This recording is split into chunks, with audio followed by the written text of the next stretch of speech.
Alhamdulillah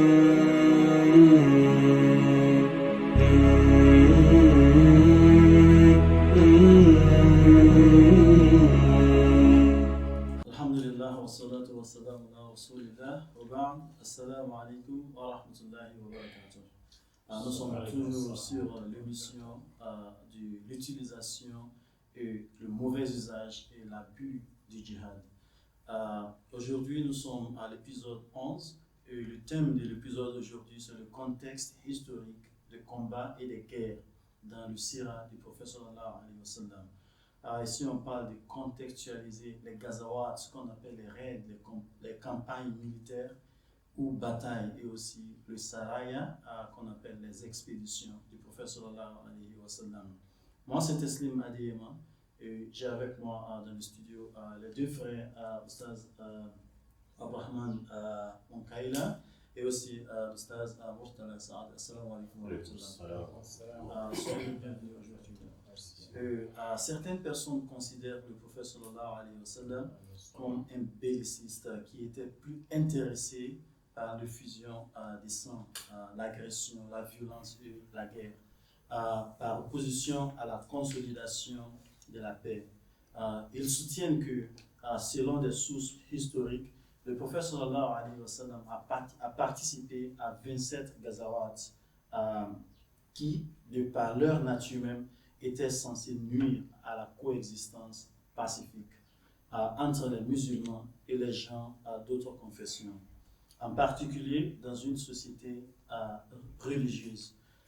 Y a-t-il des preuves dans la vie du prophète sallallahu alayhi wa sallam et de ses compagnons d'une forme quelconque d'hostilité non provoquée, de terrorisme ou de justification d'agression contre des personnes pacifiques d'autres confessions, simplement à cause de la différence de religion? Le prophète sallallahu alayhi wa sallam et ses compagnons ont-ils combattu des gens d'autres confessions pour les forcer à accepter l'islam?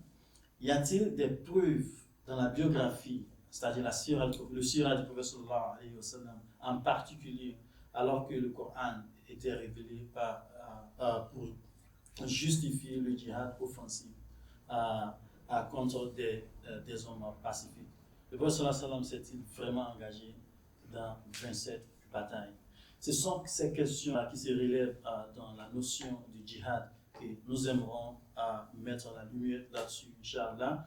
Les frères sont ici aujourd'hui pour nous aider à faire ces éclaircissements. J'aimerais commencer avec l'Oustaz Murtala Saad aujourd'hui. La première question sur le sujet de mieux comprendre les concepts islamiques du djihad et la guerre en particulier. Certains chercheurs suggèrent qu'il est essentiel de comprendre le contexte des différentes batailles menées pendant la vie du prophète sallallahu alayhi wa sallam. Veuillez nous expliquer, Ustaz, pourquoi c'est si important et quelle valeur cela ajoute à ceux qui s'intéressent à ce sujet. Le texte du Coran et de la Sunna du prophète sallallahu alayhi wa sallam n'est-il pas suffisant? Que pouvons-nous gagner de plus à étudier le sira du prophète sallallahu alayhi wa sallam sur la guerre, sur le qital ou même le djihad, en particulier les soi-disant gazawats ou expéditions, c'est-à-dire les batailles et les raids du prophète sallallahu alayhi wa sallam? Alhamdulillah, wa sallallahu wa sallam ala nabiyyina Muhammad wa ala alihi wa sahbihi wa man wala amma ba'd. Nous sommes toujours dans cette logique de donner de lumière par rapport à ce thème si important qui est djihad en islam.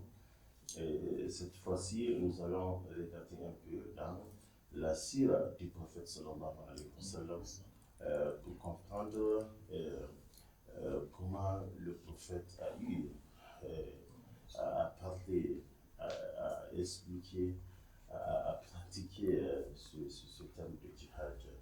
Et le prophète sallallahu alayhi wa sallam, évidemment, nous aurons dans des épisodes prochains par rapport au nombre exact de batailles ou ce qu'on appelle du Ghazwa, que le prophète personnellement a eu à prendre part.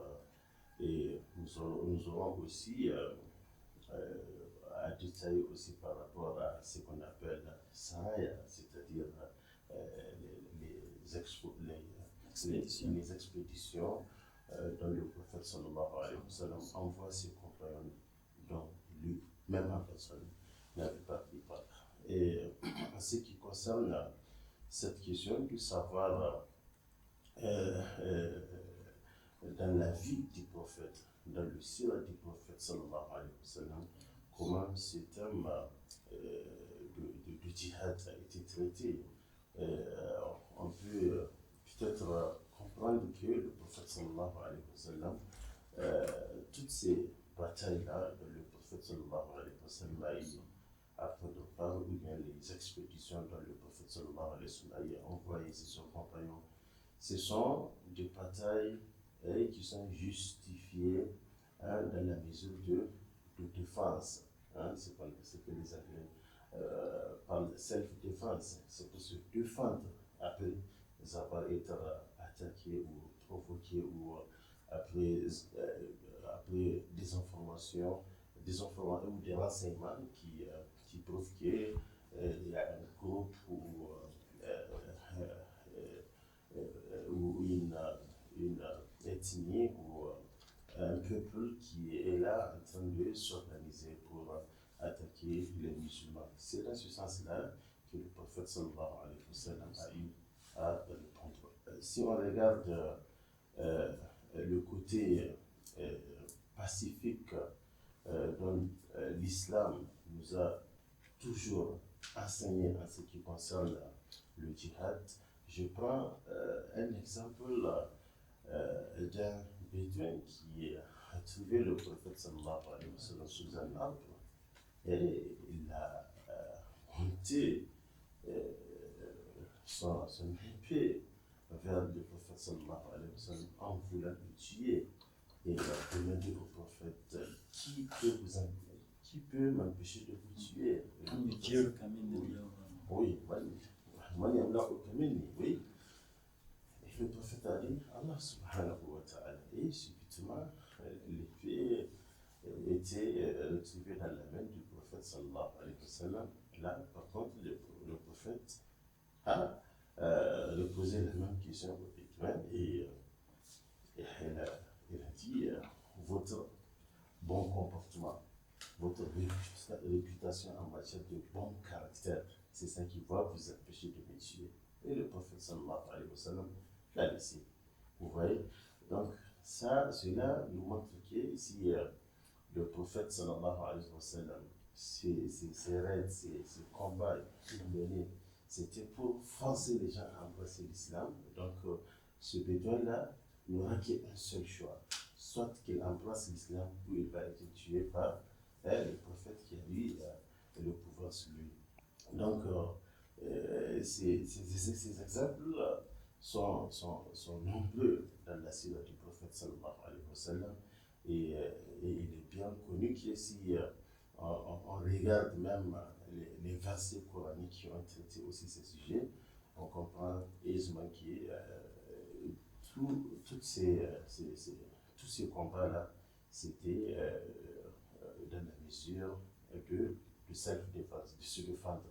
Et Allah subhanahu wa ta'ala a bel et bien, après avoir même autorisé aux musulmans de répondre à cette violence, ça a été une autorisation bien cadrée. Waqatilu wa la ta'tadu. Combattez, mais ne transgressez pas. Vous voyez?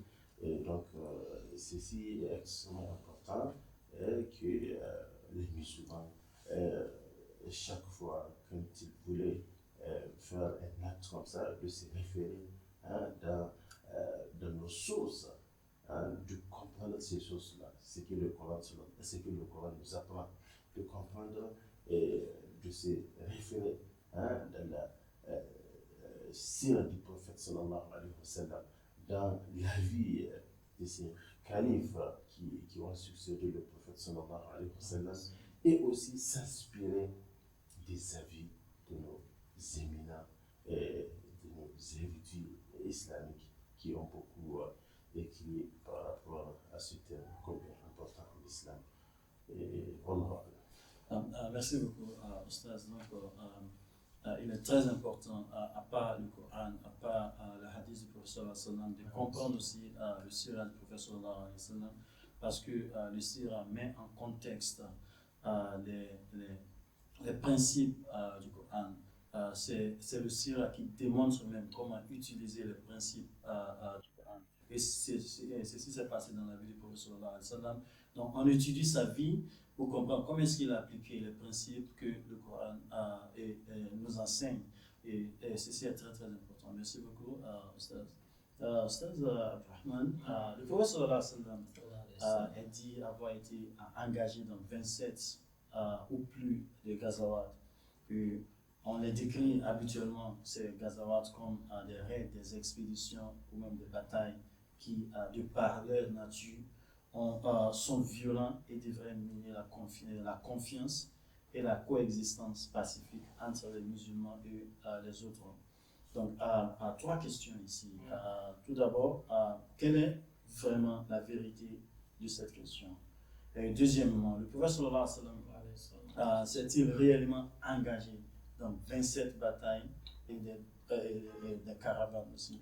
Et troisièmement, compte tenu des termes Gazawat et Sayar, qu'est-ce que cela signifie exactement lorsqu'ils sont utilisés par les premiers biographes du prophète sallallahu alayhi wa sallam, et quelle était la nature de ces Gazawat?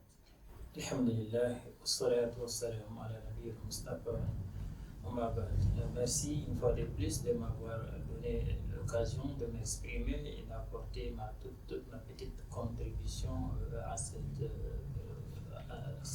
émission qui a trait à montrer à quel point les Gazawat dont on parle, que beaucoup ont traduit par raid, nous voulons un tout petit peu recadrer les choses, mais avant de répondre à vos trois questions, ou bien avant toute tentative de réponse à vos trois questions, permettez-moi d'ouvrir une toute petite parenthèse pour comprendre que dans la vie, toute chose qui se passe, il faut d'abord comprendre le moment, les contextes et les raisons pour lesquelles la chose s'est passée. Pour dire qu'au temps du prophète sallallahu alayhi wa sallam, c'était vraiment une période d'hostilité, une période où même chaque pays peut annexer l'autre, si on peut le dire. Donc l'islam aussi a tous à ses débuts. On sait que le prophète sallallahu alayhi wa sallam, c'est même en cachette que lui et ses compagnons pratiquaient leur foi. Et si bonne mémoire, c'est pendant que Abu Bakr Siddiq, ou bien c'était Abu Bakr Omar il a dit non, on va plus faire ça, les choses en cachette, là, on va essayer de s'affirmer. Pour dire que dans une époque, une période d'austérité, pour pouvoir s'affirmer, il faudrait aussi se préparer conséquemment. Mais quand on dit se préparer, ça ne veut pas dire qu'eux, ils vont attaquer les autres. Ils vont se préparer pour être prêts au cas où on l'attaque, il n'y a pas de souci.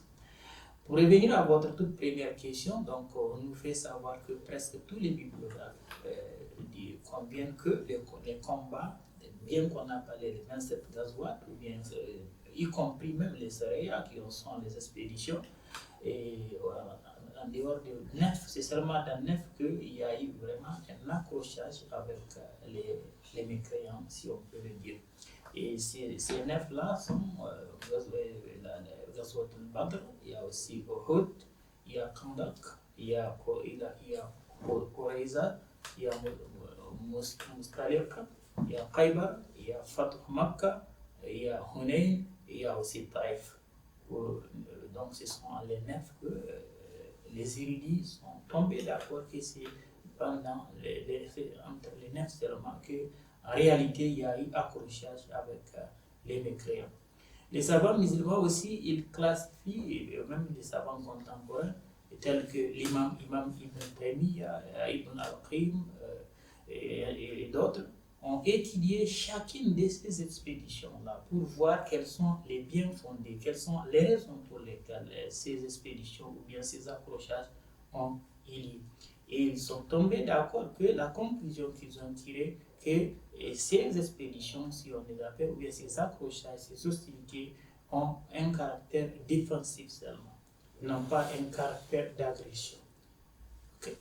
Donc, pour essayer d'apporter aussi un tout petit peu pour lancer, pour aller dans le même sens, on dit que le caractère défensif de ces règles montre que l'islam n'est pas une religion d'oppression ou d'agression. Et si on peut aussi appuyer cela par le fait que même parmi les juifs, il y a un juif qui a appelé ses frères à lutter aux côtés du prophète Mohammed sallallahu alayhi wa sallam, pour montrer que les guerres qui ont eu lieu au temps du prophète Mohammed sallallahu alayhi wa sallam n'étaient pas juste des guerres pour imposer la religion musulmane aux autres. Parce que ces juifs-là qui étaient là-bas, qui n'ont pas abandonné leur religion, étaient dans la communauté d'Allah, au moment du prophète sallallahu alayhi wa sallam, qui revenait de droit pour eux que les musulmans les protègent. Donc ces juifs-là a appelé ses frères à combattre aux côtés du prophète Mohammed sallallahu alayhi wa sallam. Ça aurait été que ces expéditions avaient pour but de les transformer directement, malgré leur volonté ou bien leur opposition à changer de religion, ils n'allaient pas combattre en tant que chrétiens ou juifs. En tant que juifs, pardon, si je peux me prononcer ainsi. Ils gardaient encore leur foi, mais c'était dans le bien-être de la communauté, de l'espace. Parce que l'espace dans lequel ils étaient, quelle que soit votre religion, si vous acceptiez et que vous n'interrompez pas les traités qu'il y a entre vous et les musulmans, vous faites partie de cet espace géographique. Ce qu'on fait, vous avez votre religion, comme il y a un verset du Coran qui le dit, donc l'islam, à un certain moment, acceptait qu'au cas où vous ne changez pas de religion, vous pouvez cohabiter avec les musulmans, vous gardez votre religion, eux aussi, ils gardent leur religion. Par exemple, le rabbin juif, son nom, il s'appelle, si je ne me trompe pas, il s'appelle Mokairik. Donc il a appelé ses frères à combattre dans la bataille, précisément dans la bataille de Uhud. Et aussi, mais même des idolâtres qu'on appelle aussi des polythéistes ont combattu aux côtés du prophète Mohammed sallallahu alayhi wa sallam, précisément dans la bataille de Hunayn et dans la bataille de Taïf. Donc pour revenir à c'était quoi votre deuxième question, vous pouvez me rappeler? La deuxième question était que le prophète sallallahu alayhi wa sallam s'était vraiment engagé dans les 27 batailles dont Ok, donc je pense avoir déjà effleuré cette question. J'ai dit que véritablement les 27, d'abord les 27 batailles n'étaient pas toutes des batailles comme de façon violente militaire. Parmi ces batailles-là, il y a aussi les expéditions. Donc nécessairement les éléments se sont tombés d'accord que c'est seulement dans 9 qu'il a eu à prendre part. Et maintenant, pour revenir à votre question, de faire la différence entre Ghazwa et Saraya. Ghazwa, beaucoup de gens ont traduit ça par le raid, ou bien l'agression, ou bien la violence militaire, et qui n'est pas aussi toujours la violence, parce qu'il y a aussi des expéditions. Saraya, ce sont les expéditions militaires pour chercher des renseignements. C'est comme les renseignements, les internes, que les Anglais appellent ça interne. Donc, dans une guerre, les renseignements, c'est important. Il y a aussi la patrouille militaire. Parce que le prophète Mohammed sallallahu alayhi wa sallam, avec ses compagnons, ils avaient une armée. Une armée, bien qu'elle soit défensive, elle a le droit de faire la patrouille. Et pendant certaines patrouilles ou bien certaines expéditions militaires, il peut avoir des embuscades, il peut avoir donc ça leur vient de droit de riposter, de repousser l'ennemi. Donc c'est ce qui s'est passé souvent. Tout face à face avec l'ennemi, ne veut pas nécessairement dire la guerre. Tout à fait. Effectivement, parce que c'était pas intentionnel, c'est arrivé. Quelqu'un te tend une embuscade, tout à fait, et tu as un plan pour répondre, parce que c'est comme ça. Voilà.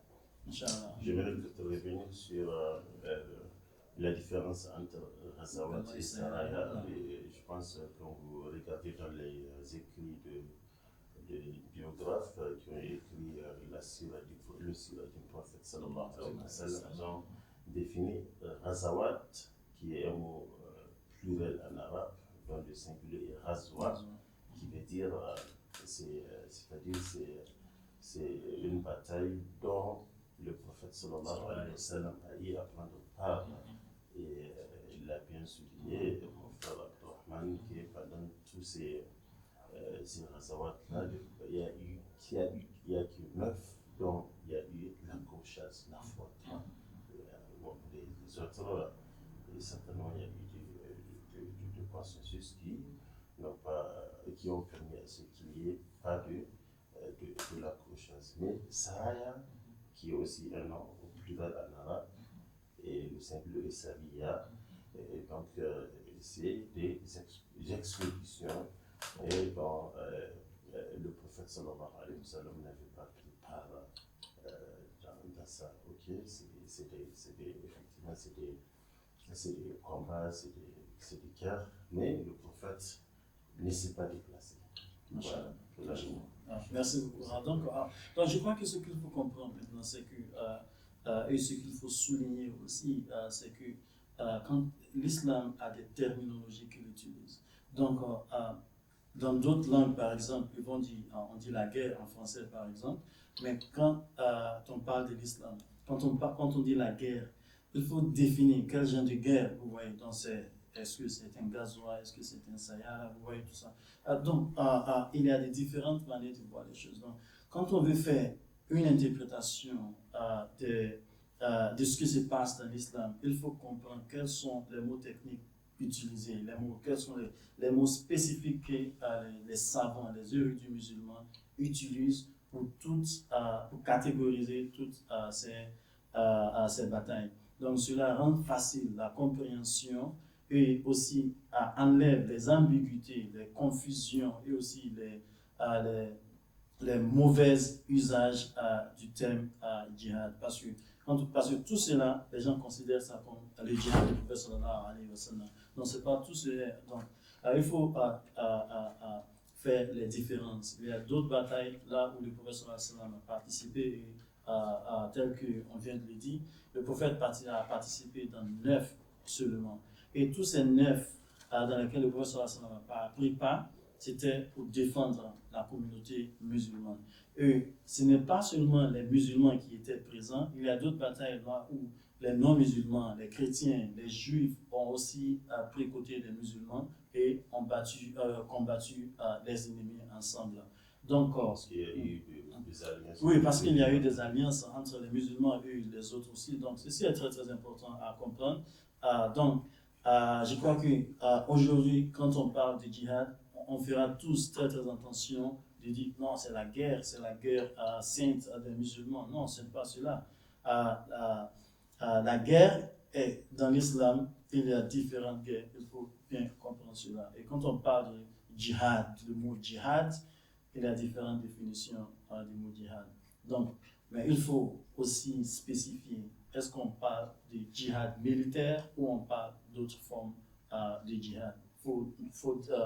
Faut spécifier de quoi on parle vraiment. On va s'arrêter ici aujourd'hui, Inch'Allah. Merci beaucoup, Ustaz. Merci, Ustaz Rahman. Merci à nos téléspectateurs et nos auditeurs aussi. J'aimerais dire merci beaucoup pour nous prêter votre attention. On se retrouve dans l'épisode prochain, Inch'Allah. Assalamu alaikum wa rahmatullahi wa barakatuh.